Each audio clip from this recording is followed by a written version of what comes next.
Assalamualaikum warahmatullahi wabarakatuh. Hai sahabat FGLSN, salam literasi, ayo membaca. Perkenalkan, nama saya Adit Saputra.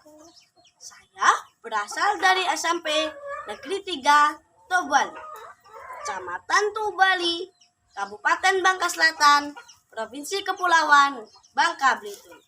Di sini saya akan menceritakan kumpulan dongeng anak yang dikaryai oleh Teguh Setiawan, diterbitkan oleh PT Sarana Pancakarya Nusa pada tahun 2019. Di sini saya akan menceritakan cerita kumpulan dongeng anak. Ada 12 dongeng anak. Salah satunya anak yang berbakti. Cerita ini menceritakan ada sebuah anak bernama Tono. Anaknya orang yang sangat miskin. Setiap harinya ia pergi bersama ayahnya ke hutan untuk memotong kayu, mengeringkan kayu tersebut dan menjualnya ke pasar. Mau tahu kelanjutan ceritanya? Ayo ikuti terus. Anak yang berbakti.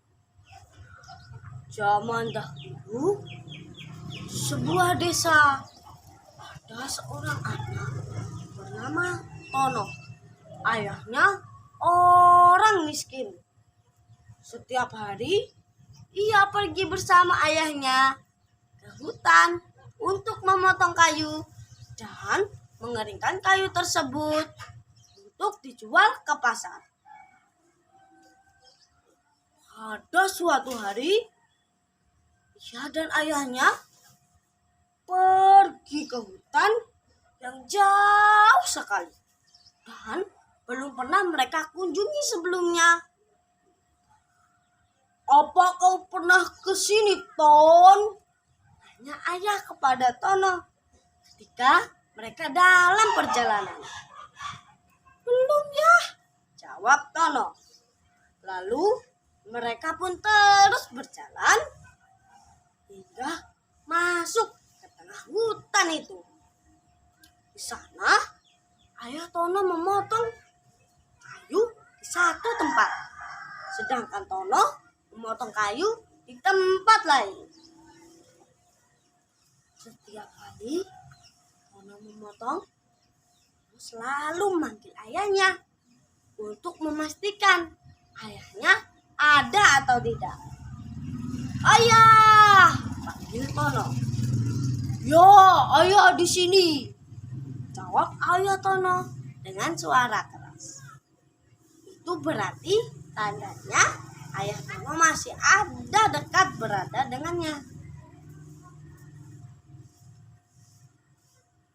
Menjelang siang hari, ayah Tono merasa haus. Ia ingin keluar dari hutan itu untuk mencari air minum. Lalu ia tancapkan kampak, biasanya dia gunakan untuk memotong kayu, ke tanah, sambil berkata, "Aku pergi dulu mencari air minum. Kalau anakku memanggil, jawab saja, 'Iya, ayah di sini.'" Ayah Tono pun pergi mencari air. Ketika Tono memanggil, kampak itu menjawab seperti yang diperintahkan oleh ayah Tono. Hal ini terus berlangsung setiap kali Tono memanggil ayahnya. Sementara itu, di tempat lain, ayah Tono tersesat sehingga ia tidak dapat kembali ke hutan tersebut. Namun ia berpikir, anaknya Tono sudah kembali ke rumah. Ketika langit semakin gelap, Tono pergi ke tempat ayahnya berada. Ia pikir ayahnya masih ada. Namun betapa terkejutnya ia ketika melihat ayah Tono sudah tidak ada. adalah sebuah kampak. Ia tahu bahwa yang menjawab panggilannya kampak tersebut. Ia menangis sambil memanggil-manggil ayahnya. Setiap kali ia memanggil ayahnya, kampak itu pun menjawab panggilan seperti biasanya. Betapa marahnya Tono ketika melihat itu. Lalu dia cabutnya kampak itu dan dibuangnya jauh-jauh. Ia terus menangis dan berjalan menelusuri hutan. Tono berhasil keluar dari hutan yang sangat luas itu. Sementara malam semakin gelap, Tono terus berjalan. Tetapi ia tidak tahu kemana arahnya. Akhirnya ia sampai di sebuah desa terpencil dekat sungai. Di sana ia kemudian tidur sampai pagi karena lelahnya. Ketika ia bangun, perut Tono sangat lapar. Namun percuma saja. Saat itu tidak ada makanan yang dapat dimakan. Lalu ia berjalan menuju sungai yang berada di dekat desa itu. Di sana ia bermain-main lumpur sungai dan membentuknya menjadi patung sapi sebanyak 10 ekor. Lalu ia berdoa kepada Allah agar patung-patung itu bisa dihidupkan. Ternyata doa Tono terkabulkan. Patung-patung sapi itu bisa hidup seperti sapi-sapi pada umumnya. Kemudian ia mengembalakan sapi-sapi itu dan pada waktu sore ia membawa sapi-sapi itu ke desa untuk dimasukkan ke dalam kandang dan diperas susunya untuk diminum. Demikianlah pekerjaan Tono setiap hari, mengembalak sapi dan mengambil susunya untuk diminum.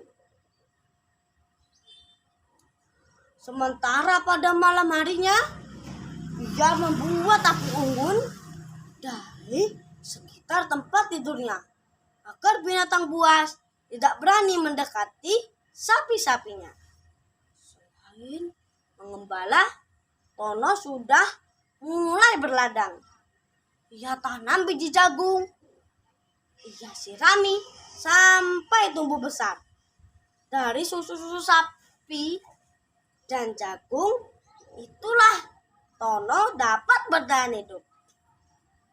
Bahkan sekarang Tono sudah mulai memelihara burung. Burung-burung itu ia beri makan dari hasil jagung dari tanaman. Suatu hari burung-burung itu dikumpulkan semuanya. Ada burung merpati, burung elang, hut-hut, gagak, dan lain-lain. Lalu ia berkata kepada mereka, "Hai burung-burung sahabatku, aku hidup sendirian, jauh dari orang tuaku. Dapatkah kalian membantuku memberitahukan kepada ayahku bahwa aku ada di sini?" "Aku akan mengatakan gak, kata burung gagak. Lalu Tono menanyakan hal yang sama pada burung itu. "Aku akan mengatakan hut, hut, hut." Kemudian ia bertanya pada burung elang dan burung itu menjawab, "Gak, gak." Akhirnya ia bertanya kepada burung merpati. Burung merpati itu pun bernyanyi yang isinya berbunyi, "Jika ayahku masih hidup dan ada di tempat yang aku ketahui, aku akan datang senang sekali mendengar jawaban burung itu. Lalu ia bertanya, "Wahai burung merpati, aku akan berserah diri kepada Allah. Kabarkanlah kepadaku jika kau tahu tentang ayahku." Burung merpati itu terbang dan terus terbang hingga tiba di sebuah desa tempat ayah Tono tinggal. Hari itu adalah hari Jumat. Tempatnya waktu sholat Jumat. Burung merpati itu pun hinggap di pintu masjid, kemudian bernyanyi seperti yang dilakukan di hadapan Tono. Ayah Tono sedang sholat Jumat di masjid. Ketika keluar dari masjid, ia mendengar suara nyanyian burung merpati. Setelah ia pahami isi nyanyiannya dari burung itu, ia pun berkata dengan gembira, "Wahai burung merpati, bawalah aku ke tempat anakku berada. Aku akan terbang, silakan Bapak berjalan mengikuti di belakangku," ajakan burung merpati itu. Maka terbanglah burung itu dan ayah Tono mengikuti di belakangnya sampai di tempat tinggal Tono. Di sana Tono bertemu dengan ayahnya. Betapa senangnya ayah Tono. Begitu juga Tono. Kemudian mereka kembali ke desa asalnya membawa binatang ternaknya. Sebagai tanda terima kasih Tono kepada burung-burungnya, ia tinggal di ladang jagungnya untuk burung merpati itu dan burung-burung lain. Nah, demikian cerita pada hari ini. Cerita tentang anak yang berbakti yang dikaryai oleh Teguh Setiawan. Semoga bermanfaat. Tolong mohon dukungannya untuk like, subscribe, komen, unsubscribe di keluarga, teman, dan sahabat yang Anda kenal. Sahabat FGLSN, salam literasi, ayo membaca. Saya akhiri. Wassalamualaikum warahmatullahi wabarakatuh.